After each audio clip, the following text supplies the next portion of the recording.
गर्मी में बरसात सबको अच्छी लगती है, लेकिन बरसात का ये मौसम हमारे किचन और हमारे घर के लिए छोटी छोटी प्रॉब्लम्स भी साथ लेकर आता है।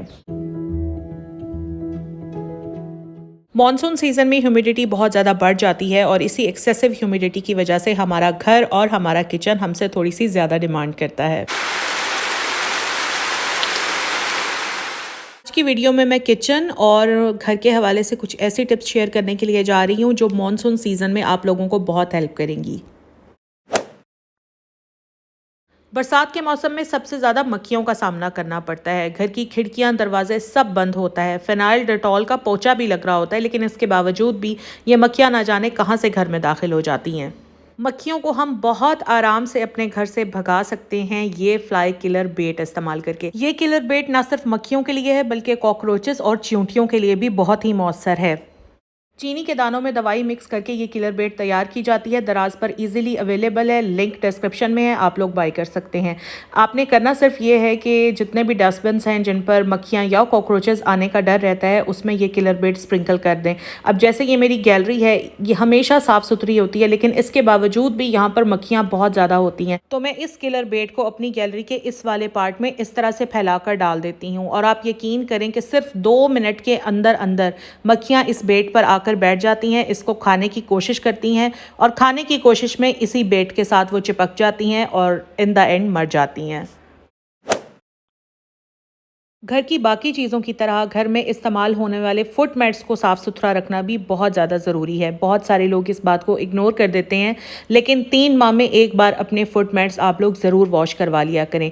फुट मैट साफ़ सुथरे होने के बावजूद बरसात के मौसम में इन फुट मैट्स में से एक अजीब सी स्मेल आने लग जाती है। वजह यही होती है क्योंकि एक तो नमी बहुत ज़्यादा होती है, दूसरा हम अपने वॉशरूम के वेट शूज़ लाकर इन्हीं फुट मैट्स पर रख देते हैं, जिसकी वजह से एक अजीब सी स्मेल का हमें सामना करना पड़ता है और ये स्मेल बहुत ज़्यादा नागवार गुजरती है। हफ्ते में एक बार अपने घर के तमाम फुट मैट्स इकट्ठा करें और इकट्ठा करने के बाद किसी ऐसी जगह पर हैंग कर दें जहां पर बहुत तेज़ धूप आती हो। जैसे कि मेरे घर के इस टेरेस पर मैक्सिमम धूप आती है, तो इतवार वाले दिन मैं अपने तमाम फुट मैट्स इकट्ठे करती हूं और सारे फुट मैट्स इस रेलिंग पर डाल देती हूं ताकि ये अच्छी तरह से ड्राई हो जाएं, इनमें जो भी नमी है वो भी ख़त्म हो जाए और जो स्मेल है वो भी गायब हो जाए। जब नमी ख़त्म होगी तो स्मेल तो खुद ब खुद गायब हो जाएगी। तमाम मसालों को हमेशा एयर टाइट जार्स में रखें। जो मेरे पुराने व्यूअर्स हैं उन्होंने मेरा पुराना स्पाइस रैक ज़रूर देखा होगा। वो रैक तो अच्छा था मगर वो एयर टाइट नहीं था, जिसकी वजह से जैसे ही बरसात का मौसम आता था उसमें नमी हो जाती थी और कीड़ा लग जाता था, जिसकी वजह से मुझे तमाम मसाले फेंकने पड़ते थे और फिर नया पैकेट खोलकर डालना पड़ता था। जब से मसालों को एयर टाइट जार्स में शिफ्ट किया है, ज़िंदगी सुकून में आ गई है। अब ना मसालों में नमी आती है और ना ही कीड़ा लगता है। बरसात के मौसम में शाम होते ही अपने घर की तमाम खिड़कियां खोल दिया करें ताकि आपके घर की सीलन ज़दा और बदबूदार हवा बाहर जा सके और बाहर की फ्रेश एयर घर के अंदर आ सके। वेंटिलेशन के लिए घर की तमाम विंडोज़ का शाम को खोलना बहुत ज़्यादा ज़रूरी होता है। इससे एक तो फ्रेश ऑक्सीजन भी अंदर आती है और घर के अंदर का माहौल काफ़ी फ्रेश फील होता है। बरसात के मौसम में किचन में कॉकरोचेस बहुत ज़्यादा तंग करते हैं। इसके लिए मैं आपको बहुत ही आसान से टिप बता रही हूँ। आपने ले लेना है बोरिक एसिड पाउडर। ये किसी भी मेडिकल स्टोर से आपको आराम से मिल जाएगा। अच्छा, यहाँ मेरे पास तो इसका बड़ा डब्बा है, तो ये आया है जी 450 रुपये का। आपने छोटा डब्बा लेना है, 100-150 तक आपको मिल जाएगा। कॉकरोचेस पैथोजेंस और डिजीजेस स्प्रेड करते हैं, इसलिए इनको मारना बहुत ज़्यादा ज़रूरी होता है। इनको मारने के लिए हमने सेम रेशो में बोरिक एसिड पाउडर और आटा, यानी जो हम घर में आटा रोटी बनाने के लिए इस्तेमाल करते हैं, वही आटा हमने सेम रेशो में लेना है और उसके बाद इसमें पानी मिक्स करके इसका थिक सा एक मिक्सचर बना लेना है। जैसे हम आम लफ्ज़ों में कहते हैं ना कि आटे की सॉलिड सी लई बना लेनी है, जैसे कि मैंने यहाँ पर बना ली है। मिक्सचर तैयार करने के बाद आपके घर के वो पार्ट्स जहाँ जहाँ आपको पता है कि कॉकरोचेस आते हैं, वहाँ वहाँ से पहले आपने सामान सारा बाहर निकाल देना है। जैसे कुछ लोगों की किचन कैबिनेट्स में कॉकरोचेस आ जाते हैं या कुछ लोगों की कपड़ों वाली अलमारियों तक में कॉकरोचेस आ जाते हैं, तो आपने पहले सारा सामान बाहर निकालना है। उसके बाद कॉर्नर्स में आपने इस मिक्सचर को, बिल्कुल थोड़े से मिक्सचर को कॉर्नर्स में लेकर लगा देना है, जैसे कि अभी यहाँ पर मैं लगा रही हूँ। लगाने के बाद आपने इसको ड्राई होने का टाइम देना है। जब ये मिक्सचर ड्राई हो जाए तो ड्राई होने के बाद आपने अपना सारा सामान अंदर वापस रख देना है और दरवाजे बंद कर देने हैं।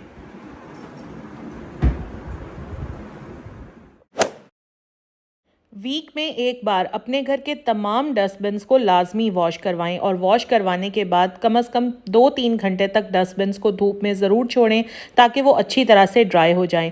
ड्राई होने के बाद जब भी डस्टबिन्स आप अपनी अपनी जगहों पर वापस रखने लगें तो उसमें पॉलीथिन या ट्रैश बैग ज़रूर लगा लें। बरसात के मौसम में आप अपने मसाला जात के डब्बों में एक एक तेज़पात ज़रूर रख दिया करें। इस तरह आपके मसाला जात कीड़ा लगने से महफूज रहेंगे। बर्तन बहुत साफ़ सुथरे वॉश होने चाहिए, ये तो हर किसी को ख्याल होता है, लेकिन जिस स्पंज से वो बर्तन वॉश हो रहे हैं वो साफ़ है या नहीं, इसको बहुत सारे लोग इग्नोर कर देते हैं। अक्सर आप लोगों ने नोटिस किया होगा कि हम बहुत मेहनत से बर्तन वॉश करते हैं लेकिन ड्राई होने के बाद प्लेट्स में से या कप्स में से एक अजीब सी स्मेल आ रही होती है। उसका रीज़न यही होता है कि हमारा स्पंज साफ़ नहीं होता। हमेशा बर्तन धोने के बाद जिस प्लेट में या जिस डिश में आपने अपना सोप, स्पंज और स्पाइरल या तार रखी हुई होती है, उस प्लेट को या उस डिश को साफ़ करना बहुत ज़्यादा ज़रूरी होता है। जब भी आप बर्तन वॉश करें तो एक तो उस डिश को पानी से साफ़ कर लें, उसका सारा पानी निकाल दें और बर्तन वॉश करने के बाद स्पंज को भी अच्छी तरह से वॉश कर लें। कोई सर्फ कोई चीज़ लगाने की ज़रूरत नहीं है क्योंकि कास्टिक सोडा उसमें ऑलरेडी है, साबुन उसमें ऑलरेडी मौजूद है। बस उसको अच्छी तरह से वॉश कर लें। वॉश करने के बाद स्क्वीज़ करें, अच्छी तरह से उसका पानी निचोड़ लें और फिर अपनी डिश में आप रख दें। इस तरह से आपकी सोप डिश भी साफ़ रहेगी, स्पंज भी क्लीन रहेगा। और ये स्पाइरल जिससे हम मुख्तलिफ बर्तन साफ करते हैं, जैसे चाय वाली देगची या आटे का कोई बर्तन, तो बर्तन तो हम साफ कर लेते हैं लेकिन उसका तमाम रेजिड्यू इस स्पाइरल के अंदर रह जाता है। आपने अक्सर देखा होगा कि बर्तन वॉश करने के बाद इस तार में कुछ ना कुछ चिपका हुआ ही होता है, समटाइम्स आटा या फिर चाय वाली पत्ती। तो इस तार को भी अच्छी तरह से पानी से वॉश करने के बाद फिर ही अपनी सोप डिश में रखा करें। इस तरह बर्तन वॉश करने का तमाम इक्विपमेंट बिल्कुल साफ सुथरा रहेगा, इसमें बैक्टीरिया प्रोड्यूस नहीं होगा और आपके बर्तनों में से स्मेल भी नहीं आएगी। स्कॉच ब्राइट के ये स्पंज वाइप्स मुझे किचन काउंटर क्लीन करने में बहुत हेल्प करते हैं। मैं तो वैसे स्कॉच ब्राइट के यूज़ करती हूँ, मार्केट में और भी काफ़ी ब्रांड्स के अवेलेबल हैं। डेली किचन काउंटर्स पर कुछ ना कुछ चिकनाई तो ज़रूर ही गिर जाती है। ये किचन वाइप्स उनको क्लीन करने में बहुत ईजी रहते हैं।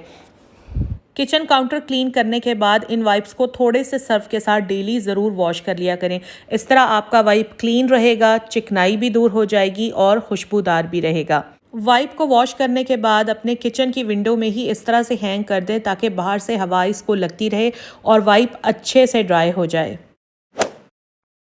ऐसे भला कैसे हो सकता है कि बरसात हो और बेसन से बनी हुई कोई चीज़ ना हो? भाई ये तो पॉसिबल ही नहीं है।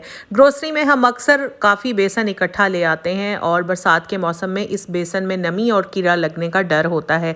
बेसन को हमेशा एयर टाइट जार में रखें और साथ साथ उसमें 2-3 तेज़पात और साथ में 4 से 5 लाल साबुत मिर्च आप उसमें रख दें तो आपके बेसन में ना तो नमी आएगी और आपके बेसन में कभी भी कीड़ा नहीं लगेगा। और बरसात के मौसम में हम बेसन से बनी हुई मज़ेदार डिशेस जैसे कढ़ी, खंडवियाँ और बेसन के पकौड़े बहुत एंजॉय कर सकते हैं।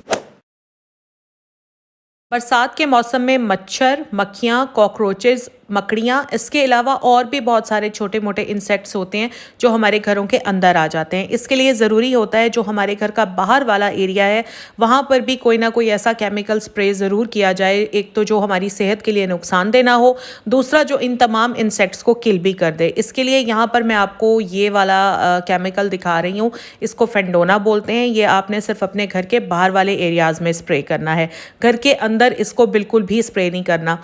मेरे पास क्योंकि स्प्रे बॉटल मौजूद है तो मैंने इसमें स्प्रे बॉटल को आधा पानी से भर लिया है और इसमें मैंने 3 ढक्कन फेंडोना के डाल दिए हैं। वैसे तो फेंडोना के ऊपर तमाम इसकी डायरेक्शंस लिखी हुई होती हैं, आप वो भी फॉलो कर सकते हैं।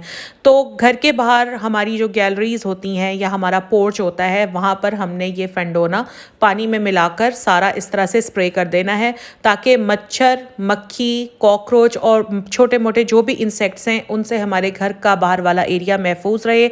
आप इसको वॉल्स पर भी स्प्रे कर सकते हैं ताकि मच्छर, मक्खियाँ अगर दीवार पर बैठते हैं तो वो वहीं के वहीं ख़त्म हो जाएं। मक्खियाँ भगाने का एक देसी सा नुस्खा मैं आपको बता रही हूँ। लीमू ले लें, इस तरह से हाफ काट लें। काटने के बाद इसमें 6 से 7 लौंगे लगा दें जैसे अभी मैं लगाऊंगी। लौंगे लगाने के बाद बस जहाँ से भी आपको शक होता है कि आपके घर के इस हिस्से से अगर मक्खियाँ एंटर होती हैं तो उसी हिस्से पर ये लीमू रख दें। देखें इस लीमू के रखने का कोई नुकसान नहीं है। आप ये रखें, मक्खियाँ वहाँ से भागने की कोशिश करेंगी। वैसे इस तरह से लेमन में लौंग लगाकर मैं तो अपने टीवी लाउंज में भी रख देती हूँ। इससे ना तो किसी किस्म की स्मेल होती है घर के अंदर और मक्खियाँ भी भाग जाती हैं। घर में अगर मेहमान आ जाएं तो मेहमानों को चाय के साथ बिस्किट्स तो ज़रूर सर्व किए जाते हैं और अक्सर वो बिस्किट्स उसी तरह बचकर वापस भी आ जाते हैं। तो हम क्या करते हैं, हम बिस्किट्स को उसी रैपर में बंद करके रखने की कोशिश करते हैं, जो कि बरसात के मौसम में एक बहुत ही ख़तरनाक काम है, क्योंकि बिस्किट्स आपके नरम पड़ जाएंगे, उनमें नमी आ जाएगी और दोबारा खाने के काबिल नहीं रहेंगे। तो इसके लिए जैसे ही बिस्किट्स आपके मेहमानों से बचकर आपके पास आएँ तो उनको किसी एयर टाइट जार में, बल्कि कोशिश किया करें कि ग्लास जार में टाइट करके रख दिया करें। इस तरह आपके बिस्किट्स बिल्कुल भी ख़राब नहीं होंगे और नेक्स्ट टाइम भी इस्तेमाल के काबिल रहेंगे। तो बस ये था मेरा आज का वीडियो। अगर आपको मेरी वीडियो की कोई एक टिप भी अच्छी लगी है तो मेरी वीडियो को लाइक ज़रूर कीजिएगा। अगर आप मेरे चैनल पर नए हैं तो इसको सब्सक्राइब भी कर लीजिएगा। इंस्टाग्राम का लिंक मैं डिस्क्रिप्शन में डाल रही हूँ, मुझे इंस्टाग्राम पर फॉलो कर लीजिएगा। अपने फ्रेंड्स और फैमिली के साथ मेरी वीडियो को शेयर ज़रूर कीजिएगा। अल्लाह हाफिज़।